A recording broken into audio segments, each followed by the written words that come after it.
We all know that Space Jam was a shameless attempt to make a movie out of a commercial about shoes. But guess what? That's not the only media ever to spin out of a franchise-crossing commercial. In 1992, Toho and Nike joined forces to promote their new Air Ballistic Force line of basketball shoes. They actually hired Industrial Light and Magic, the special effects guys responsible for Star Wars and other various high-budget films, to create a commercial that depicted Godzilla facing his toughest opponent yet, Charles Barkley. Well, duh!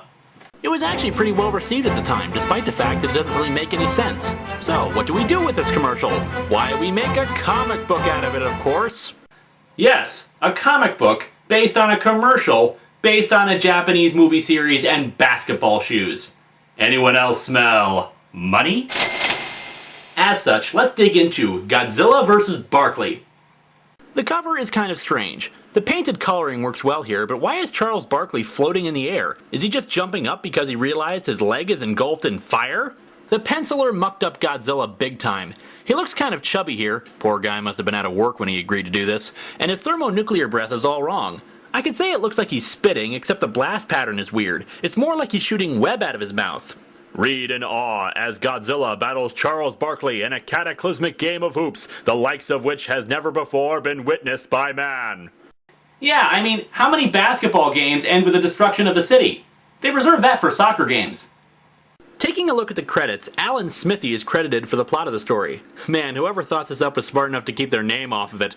We open off the coast of California, where a Japanese cargo ship is getting tossed about due to the bad weather. You know, it's a bad sign when your comic evokes the craptastic 1998 Godzilla film. Make sure the cargo is secured and all the men in their life jackets. Captain, when my father was a young man in Osaka, he saw Godzilla. Damn it, Ryu, this is not a good time for you to tell that story!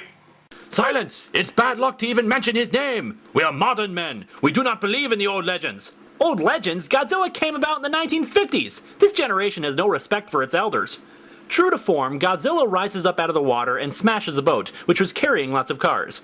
However, they were Pintos, so people were going to end up dying anyway. We cut to a boy and his grandfather walking down a beach in California. The kid is really excited about the chance to meet Charles Barkley.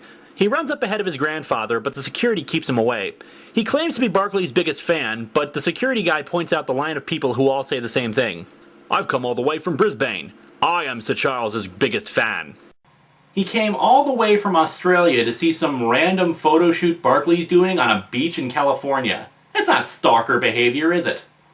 And why is Mr. T one of Charles Barkley's agents? Get lost, kid. You want to see the man? Buy a ticket to a game. Geez, way to send mixed messages, Mr. T. See, you don't have to be famous to get respect. You just have to be somebody. And that means being confident in who you are, being willing to take chances and risks falling on your face.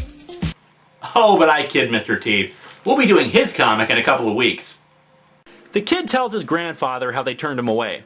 They acted like I was John Hinckley or something. Just because I like Jodie Foster doesn't mean I'll try to assassinate Charles Barkley.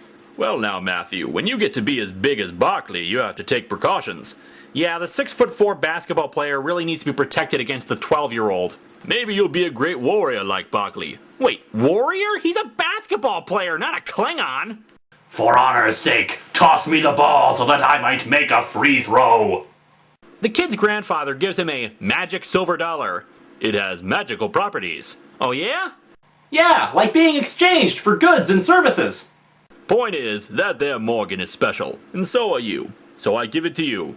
Thanks, Gramps. I'll spend the magic coin as soon as I find some candy. The two look out at the beach and see someone washed up on it. Other beachgoers help the man, who turns out to be one of the survivors of the Japanese boat. He tries to warn them about Godzilla, but only the kid knows who Godzilla is. He's a monster! I guess he's the biggest monster of all time! They call him the king of the monsters! What are you, the king of the liars? Ooh, burn. Way to zing the 12-year-old. Oh yeah? Oh yeah? Look out there! Ha! Made you look! And of course, Godzilla rises out of the water and starts walking onto the beach. But Gramps, the magic silver dollar! I can use it to stop Godzilla! Hey, kid, Godzilla's lowest billing is $3 million a picture. This is the police. Clear the beach. Do not panic. Please evacuate in an orderly fashion. Come on, people, don't panic. We've all been through the giant monster drills. Not me, Gramps. Barkley. Yeah, he can afford to pay off Godzilla. Charles Barkley is Earth's greatest warrior. Only he can stop Godzilla. Hey kids, here's a short list of men who'd be better suited to fight Godzilla than Charles Barkley. Bruce Campbell, Mr. T, James Earl Jones, Kevin Smith, Johnny Depp, the angry video game nerd, Chuck Norris, Sagata Sanshiro, Mike Tyson, Sean Connery, the Kool-Aid guy. The military launches jets at Godzilla, but even the kid knows it's not going to work. The kid skateboards onto a conveniently placed ramp and calls out to Barkley. Wait a minute, I thought I heard a kid call my name. My Barkley sense is tingling. Gotta leave now, Mr. Barkley. There's a monster down the beach. I'll get Hannibal and Face and that sucker Murdoch, and we'll deal with that lizard fool.